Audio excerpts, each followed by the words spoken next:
Welcome to the Marriage Steps program. We're developing a long-lasting, happy relationship is the status symbol to achieve. And following my 6 marriage steps is a path to help get you there. I'm Dr. Wyatt Fisher, licensed psychologist, specializing in marriage counseling. I'm coming to you live from Facebook. I broadcast weeknights at 5 p.m. Mountain Standard Time.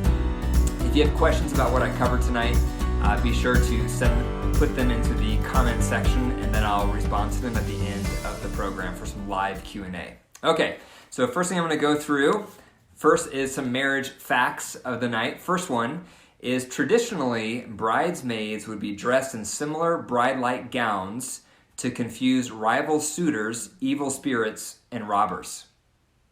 So that's interesting. So before, in ancient times, the bridesmaids' dresses looked just like the bride. So the dresses all look the same, so no one could tell which one the bride was for these reasons.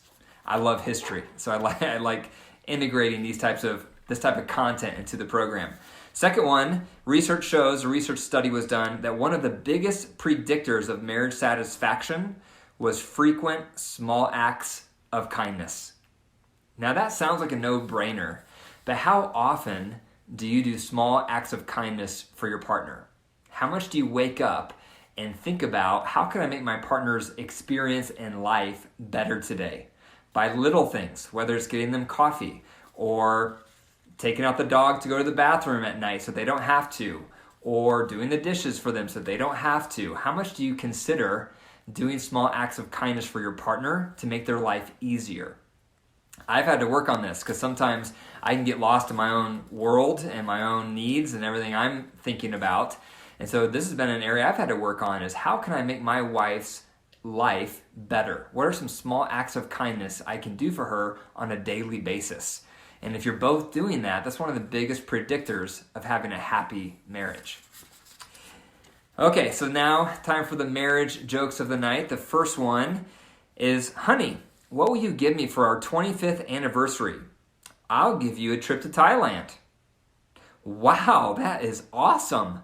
And for our 50th, then I'll pick you up again. Okay. Next one. I had a terrible fight with my wife last night. But you know what? She crawled to me on her knees in the end. Whoa, that's really impressive. What did she say? Come out from under that sofa, you filthy coward. Okay. So the marriage message of the night is 4 things to avoid post-affair. I'm a marriage counselor. I work with couples all the time, and research shows around 50% of marriages go through infidelity at some point, and that's accurate from my experience as well with these couples I work with, because roughly 50% of the couples I see are there because they've had an affair, or one of them has had an affair. And it's interesting to see how they respond to the affair, because I've seen all sorts of different reactions. So here's some of the things I have learned not to do post-affair. So these are 4 things to avoid post-affair. First one is for the betrayed partner to avoid working harder at the healing than the wayward spouse. And I see this. So the partner who's been hurt, who's been betrayed. First of all, if you're on the other side of an affair, if you're the betrayed partner in an affair, it's similar to PTSD, because all sense of reality, all sense of control has just been stripped away from you. You second guess everything. It's highly traumatic. And PTSD is post-traumatic stress disorder. So it's amazing to consider someone going through a natural disaster, someone being in combat and war, have symptoms similar to someone who's been betrayed by an affair. Highly, highly devastating. And so the mistake some partners make is they start working harder than their partner at healing the relationship, even though they're the one that's betrayed. And when you do that, you are keeping the power in the wayward spouse's court. You're giving them all the power because you're pursuing them, even though they hurt you. So that's a huge mistake. If they want to save the marriage, they need to be fighting for you. They need to be pursuing you, not the other way around. And actually, if you're the one who's betrayed and you become the pursuer of trying to convince them to work on the relationship, that's probably going to push them even further away. So that's a cautionary. So if you have been on the receiving end of an affair, make sure that you do not work harder than your partner at healing the relationship. The burden needs to be in their court to heal the relationship, not yours. So my perspective on affairs, as a side note, is the partner who stepped outside of the marriage to have that affair, that is 100% that person's fault. However, the dynamic in the relationship that increased their temptation to have that affair is usually both people's fault. So that's the way I view affairs. Okay, number 2. The next thing to avoid post-affair is for the wayward spouse staying with their partner even though they haven't ended the affair. That's a huge no-no.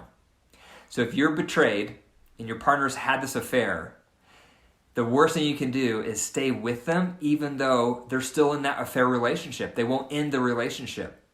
That's the worst thing you can do, because that tells your partner that they can have their cake and eat it too, and that they're in control. They have the power.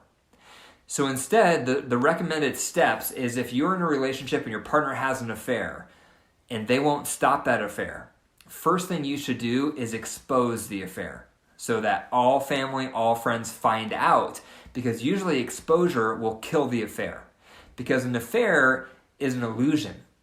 When you have an affair with someone, all reality is suspended, because you meet them in a hotel, you meet them in these random places, you go out to these nice dinners. The affair relationship is created in falsehood.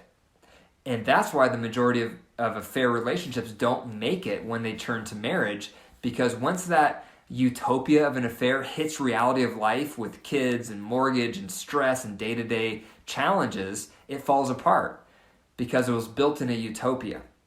So if you're on the other side of an affair and your partner won't stop the affair, the first thing you should do is expose it. Expose the affair. Let everyone know about it. Because usually that helps the person having the affair wake up and realize how destructive they're being.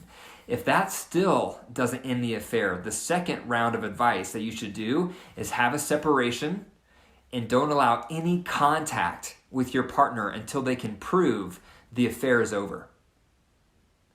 So that gives you some options, because if you are the betrayed partner, you feel powerless, and that's why it's so traumatic.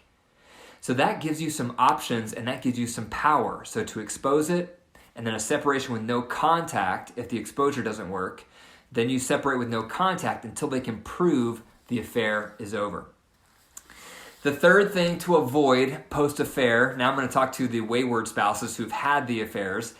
The third thing here, speaking to the wayward spouse, is you want their partner to just get over it. I hate seeing this, and I've seen it a lot. A person has an affair, and they've ended it, but now their partner is still devastated, and their partner brings it up a lot, and then they get irritated, and they say, stop bringing up that affair. It's over. Stop asking me questions about it. I told you I'm finished with her or him. They get irritated, and they want their spouse to just get over it.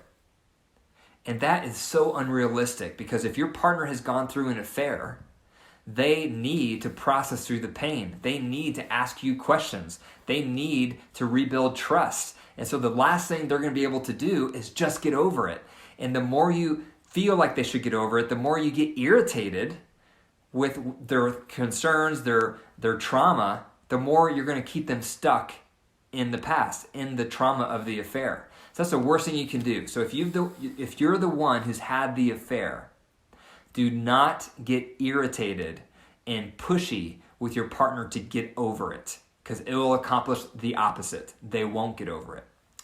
The fourth thing to consider if you are the wayward spouse is the worst thing you can do that you want to avoid is resisting opening up all your accounts and taking a lie detector test.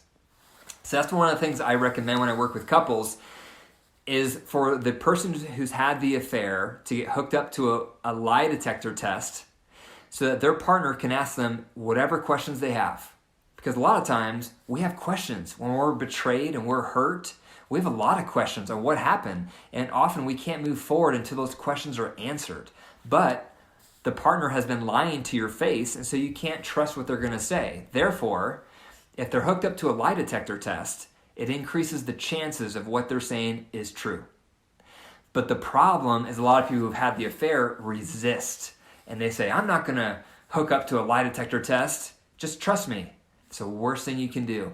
If you have nothing to hide, then why not get hooked up to a lie detector test?